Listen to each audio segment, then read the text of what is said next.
queridos alunos do 8º ano, estou aqui, volto para fazer a correção do volume 2, da primeira semana de História, uma nova fase aí de estudos para vocês, tá? Durante esse mês, efetuaremos aqui as correções das semanas, tá bom? Então, vamos lá. Esse PET de vocês começou com um assunto bem importante na história, tá? Que é a Revolução Francesa e seus desdobramentos. A Revolução Francesa, ela é um assunto vastíssimo, tem muitas fases, mas no PET a gente vai se deter mais ao que o PET abordou da Revolução Francesa mesmo, tá? Então vamos lá, ó. O conceito de Revolução Francesa, que foi a Revolução Francesa, lembre-se que revolução é tudo que derruba uma estrutura anterior e nasce uma nova coisa, tá? Revolução é isso. A queda de algo para o renascimento de outra.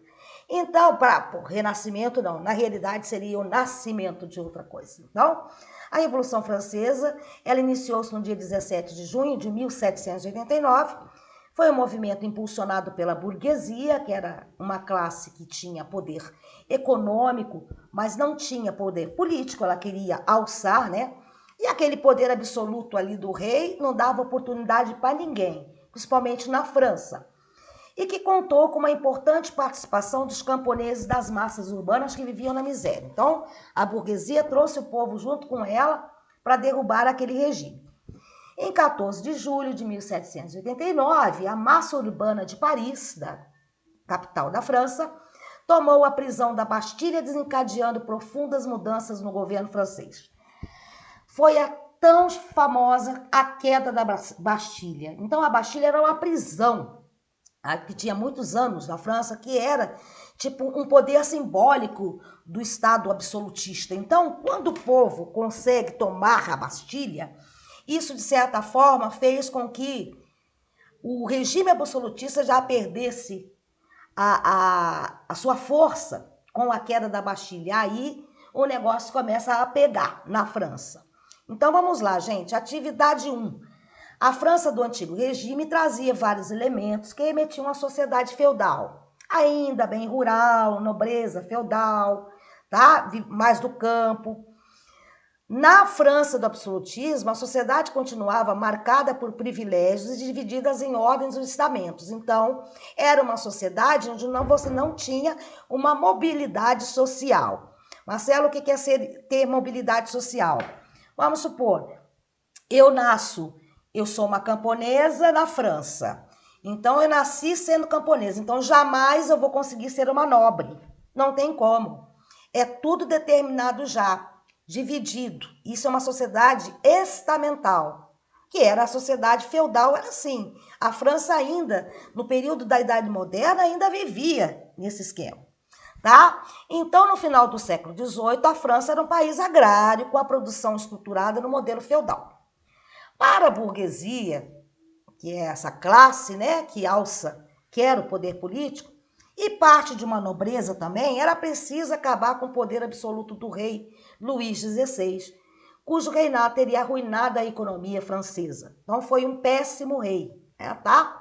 Na questão econômica, e nessa época também, a França também tinha sofrido também com problemas na agricultura, tinha tido uma crise na agricultura, e isso já estava dificultando a sobrevivência das pessoas. E, enquanto isso, o rei, lá no seu palácio, comendo do bom e do melhor, altas festas, e o povo lá na rua passando fome. Então, o que é isso? Era necessário derrubar isso, tá? Pagando imposto. O povo estava sofrido, então precisava derrubar esse antigo regime. E, em contraponto aqui no texto falando também, que enquanto isso do outro lado no Canal da Mancha, a Inglaterra, que nós estudamos no PET anterior sobre as revoluções inglesas, ela já estava muito antenada, ela já estava na frente com a Revolução Industrial. Então, antigamente existiam as rivalidades entre os países, França, Inglaterra, brigas, guerras, entendeu? Então, assim, a França estava atrasada, a Inglaterra nessa época já era uma monarquia constitucional parlamentarista, já existia um parlamento, o rei não mandava sozinho. E a França dessa forma aí, totalmente absoluta. O rei mandando em tudo, fazendo tudo que queria. Então era necessário uma mudança. Bem, gente, a atividade pede para vocês analisarem essas duas imagens aí. Então, essa daqui é uma charge, bem famosa da Revolução Francesa, que é alguém carregando outras pessoas nas costas. E vocês teriam que verificar quem está carregando esse pessoal nas costas. Vocês podem ver aqui que tem um nobre, tem um padre aí, você pode ver que tem a cruz, né? Um padre. Parece-me que eu vi uma cruz aí. Que seja, vamos pensar no clero, na nobreza. E aí embaixo um senhor, então, muito cansado, levando todos eles nas costas. Então vamos ver como é que era a pirâmide da Revolução Francesa, que é a atividade que vocês tinham que ter feito no caderno. No PET, tá aberta para vocês lá, só tá a pirâmide assim, branca. Mas aí eu já tô levando vocês à atividade. Então, Revolução Francesa, 1789 a 1799. O primeiro estado era o clero, olha lá, ficava lá em cima. O segundo estado, nobreza, a nobreza cortesã, a alta nobreza. O terceiro estado, vinha a burguesia, camponesa e artesãos. Basicamente isso. É o grupo que lidera o processo revolucionário, é esse pessoal do terceiro estado aqui, que está embaixo. O que está cansado de pagar só impostos, o que está cansado de passar dificuldade. E esses daqui de cima, o primeiro e o segundo, só como que a gente pode dizer? Nas farras, né? Lembrando que aqui o clero, ele tinha duas classes. O alto clero, seriam os abades, os cardeais, os papas. E o baixo clero, os padres,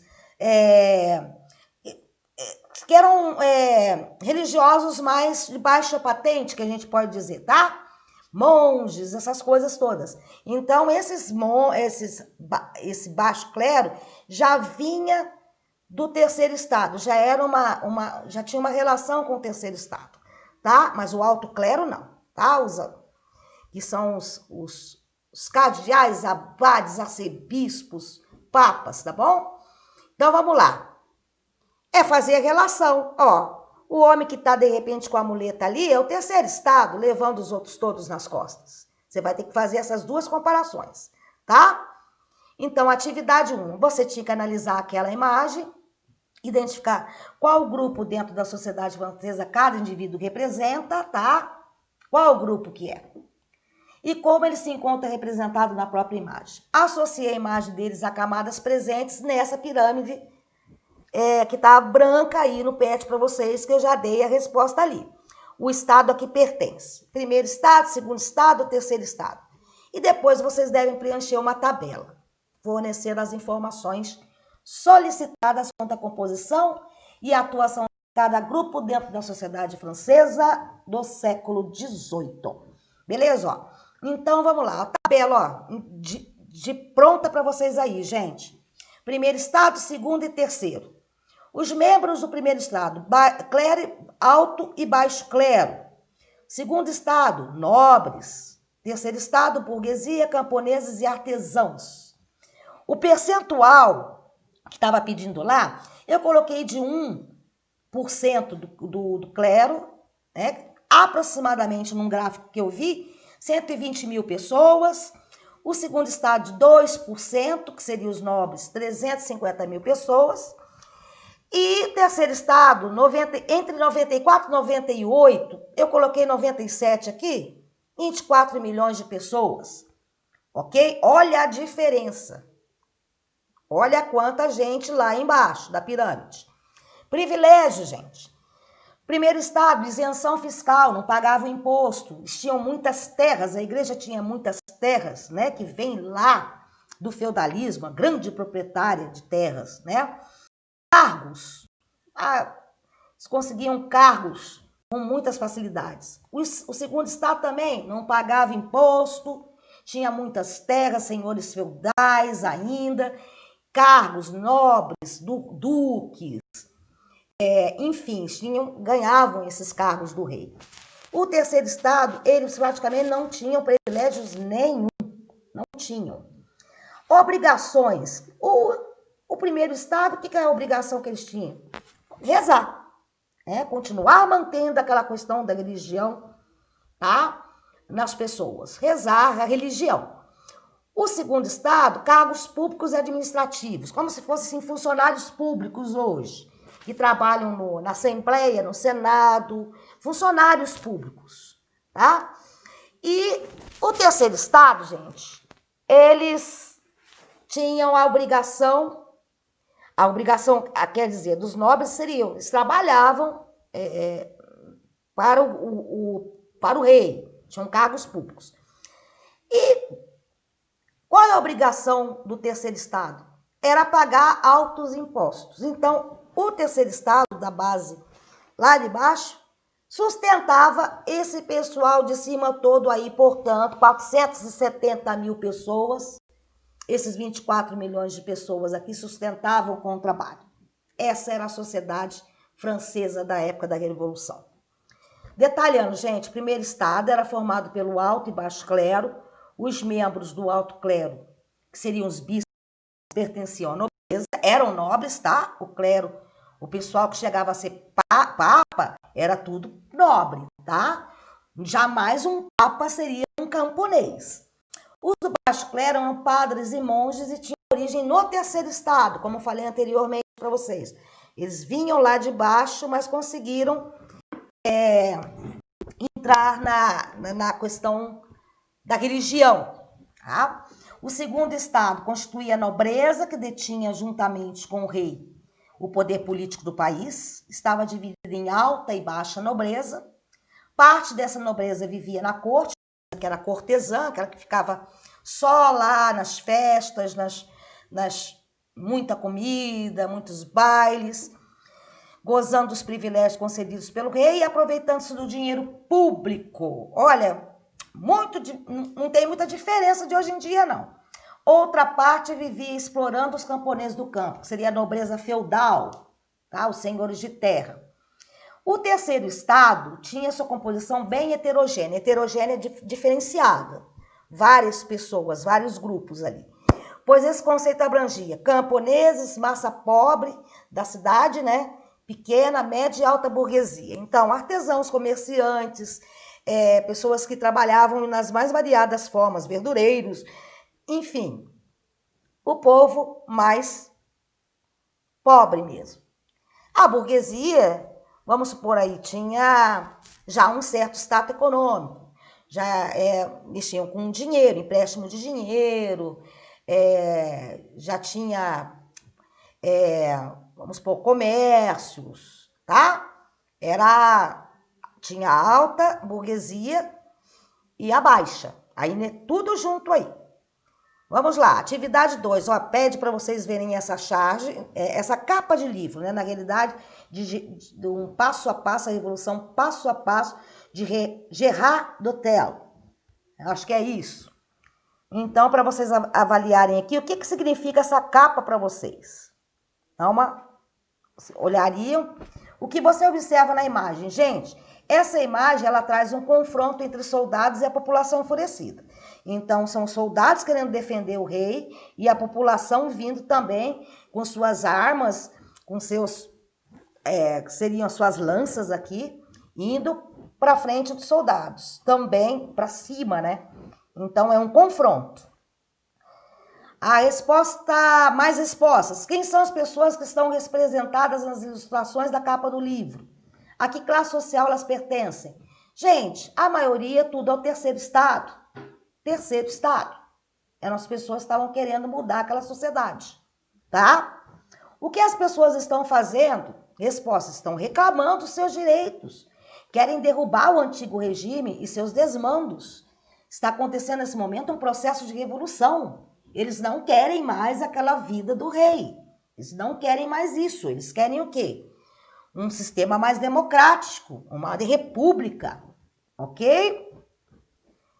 Vamos continuar as perguntas. O que a onda amarela que invade as ruas e a vela representam? Se vocês forem ver aqui, vamos ver essa onda aqui, ó. Tá vendo?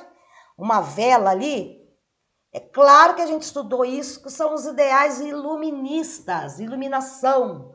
A luz sobre um passado sombrio que vem para modificar uma sociedade.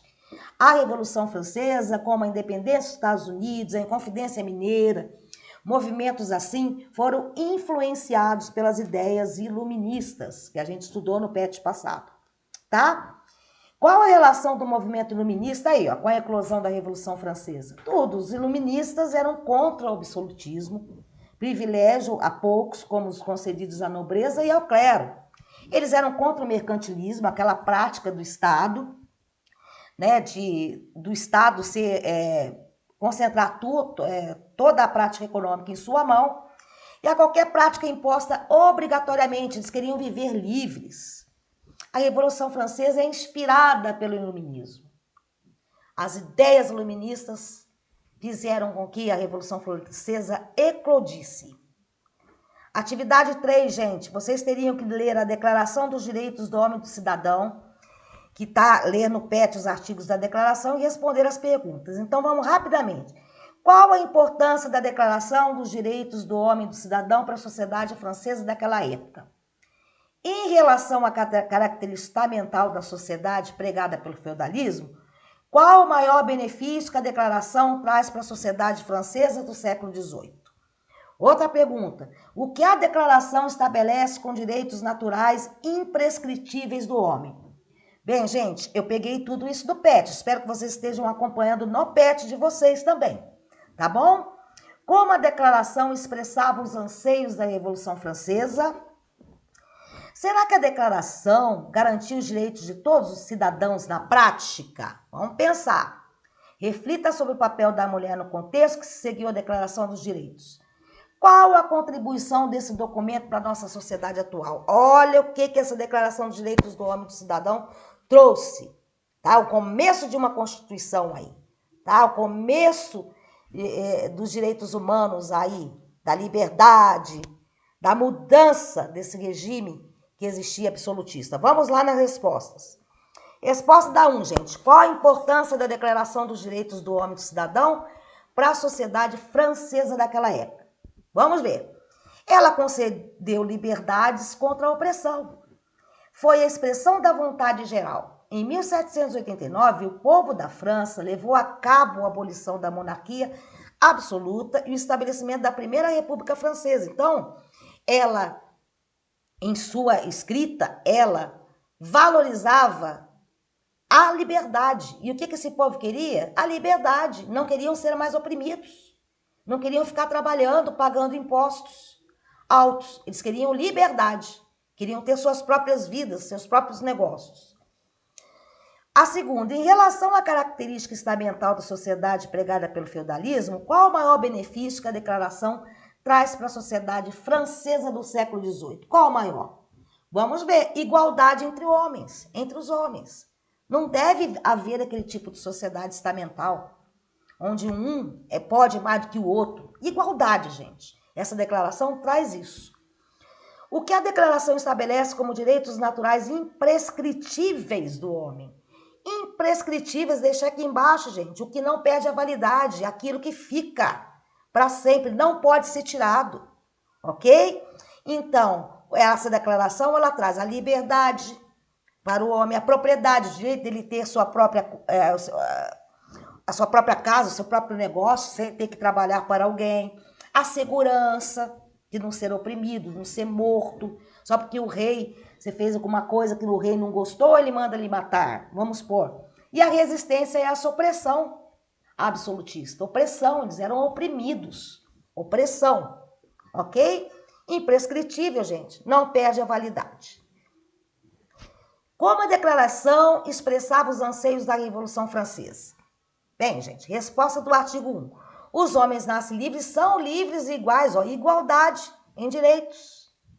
As distinções sociais só podem ter como fundamento a utilidade comum. Vamos ver o artigo 4º dela? A liberdade consiste em poder fazer tudo o que não prejudique o próximo. Assim, o exercício dos direitos naturais de cada homem não tem por limite, senão aqueles que asseguram aos outros membros da sociedade o gozo do mesmo direito. Então, assim, o meu direito começa onde termina o seu. Eu tenho direito, você também tem. Nós somos iguais. Todo acusado, o artigo 9º, é considerado inocente até ser declarado culpado. Então, o direito de poder ter uma defesa. Eu não posso ser de qualquer forma, alguém me pegar na rua, você é culpado, vai preso, vai ser morto. Não, eu tenho direito, eles têm que provar que eu sou culpado, tá? Que é o que acontece hoje. Existem, olha, aquele homem, aquele político roubou, tá fazendo isso. Não, primeiro ele vai ser julgado, vai ter um advogado, vai ter um habeas corpus, tá? Ele não pode ser dito, o pessoal fala, vamos supor, e vai lá, já aprende, tem que passar por todo um processo. E isso foi conseguido com muita luta, tá? Será que a declaração garantiu os direitos de todos os cidadãos na prática? Reflita sobre o papel da mulher no contexto que se seguiu a Declaração dos Direitos. Deixa eu falar, gente, tem muita coisa que é linda no papel, linda na teoria. Quando vai colocar na prática, tem uma certa dificuldade. A nossa Constituição de 1988, que é a que a gente vive até hoje, ela é uma linda, tem muitas coisas bonitas lá, os artigos e tal. A Constituição de 1988. Só que nem tudo é levado, as pessoas cumprem, tá? Então, como dizia um professor meu, mais Constituição no coração. Tínhamos que ter mais Constituição no coração. Então, essa declaração garantiu o direito de todos os cidadãos na prática? Não. Os direitos humanos são questionados até hoje. As mulheres ainda sofrem discriminação na sociedade. Então, mesmo que esteja lá escrito na Constituição, igualdade, liberdade, a dignidade da pessoa humana, quanta coisa que você vê errada aí acontecendo com as pessoas. Então, não são levadas na prática. As mulheres ainda sofrem discriminação? Elas sofrem discriminações na sociedade. Salários mais baixos que os homens. Muitas mulheres sofrem violência dos seus maridos. Então, as mulheres demoraram muito a exercer o poder de voto aqui no Brasil. Então, ainda existe essa discriminação, tá? 4. Qual a contribuição desse documento para a nossa sociedade atual? A contribuição é a garantia de direitos para o homem. Está escrito lá na Constituição que eu posso. Eu tenho a garantia. Então, se alguma coisa acontecer comigo, eu posso falar, não, isso é inconstitucional. Isso não está na Constituição. Eu posso buscar os meus direitos.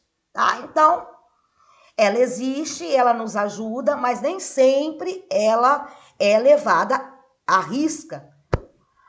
As palavras que estão lá, os artigos que estão lá. Bem, atividade 4.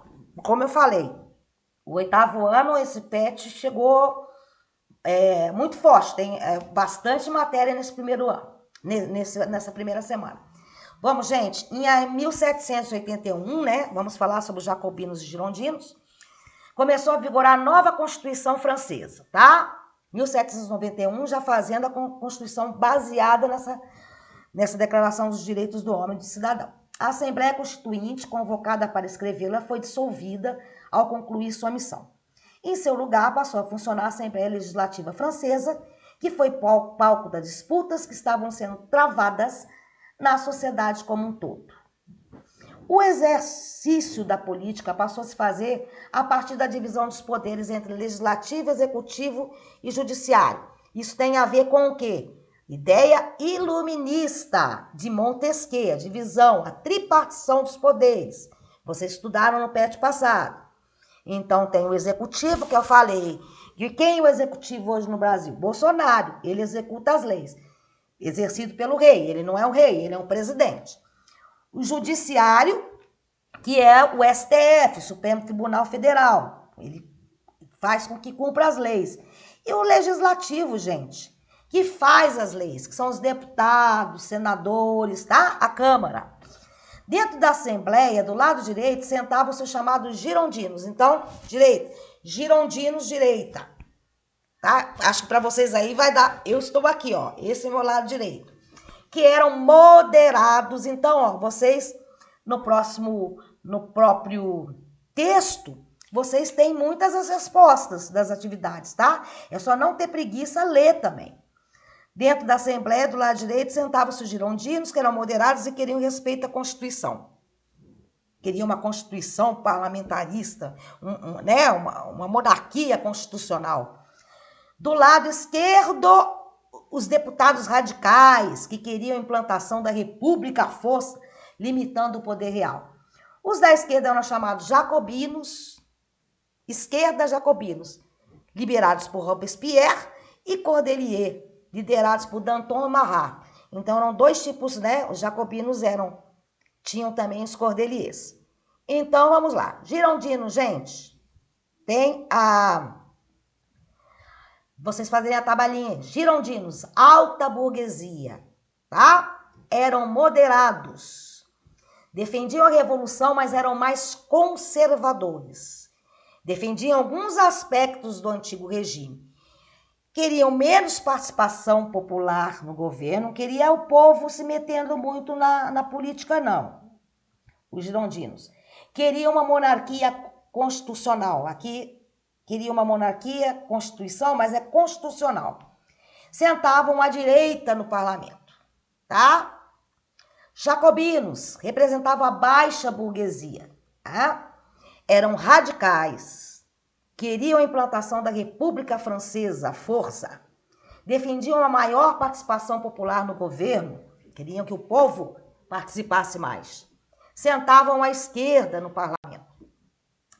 E o pessoal do pântano representavam a burguesia financeira, sentavam no centro, geralmente eram conservadores e tinham uma posição política neutra. O que a gente pode pensar hoje no Brasil? Não tem esquerda, direita? Então, existe essa história de esquerda e direita, meus queridos alunos, ela efetivamente, ela não existe hoje. Existem os partidos que são de oponentes. Esse conceito de esquerda e direita vem lá da Revolução Francesa, tá? Mas que a gente possa dizer aqui que o que seria a esquerda hoje no Brasil? Muitos falam, é o PSOL, o PT, o PCdoB, a direita, é o PSDB, é o PMDB, o PSL, enfim. E o do centro é aquele pessoal que a gente chama hoje de centrão. É aquele pessoal que está no meio ali, que aonde a maré estiver melhor, eles pintam. Se a esquerda oferecer mais vantagem, eles vão para a esquerda. Se a direita oferecer mais vantagem, eles vão para a direita. Então, seria o pessoal hoje chamado aqui na nossa Câmara, na nossa Assembleia, de o Centrão, tá? Então, eu deixei esse gráfico aí, para vocês entenderem mais como era o parlamento francês, tá? Jacobinos, girondinos representam a alta burguesia, temiam a ascensão do povo ao poder, girondinos não queriam que o povo tomasse poder. Jacobinos defendiam a pequena e média burguesia e os sans-culottes, que eram uma parte de pessoas que usavam as calças curtas, né, mais curtas. Isso queria dizer que eles não eram nobres, né? Favoráveis a mudanças radicais, planície, que é o pântano, a planície, representantes da burguesia financeira, eram oportunistas, seria o pessoal do Centrão, não possuindo posição política definida. Então, é isso. Foi uma aula grande, tentei ser mais objetiva possível, mas não tinha como. Segui o PET, espero que vocês tenham feito as atividades. Podem parar os slides aí e ver o que vocês fizeram, o que vocês acertaram, o que vocês erraram, tá? E, eu já vou terminando a nossa aula aqui. Quero agradecer a vocês, fiquem na paz, deixando aí uma frase do Aristóteles. As raízes do estudo são amargas, gente, mas seus frutos são doces. Vale a pena estudar. Um beijo, fiquem com Deus. Tchau, oitavo ano.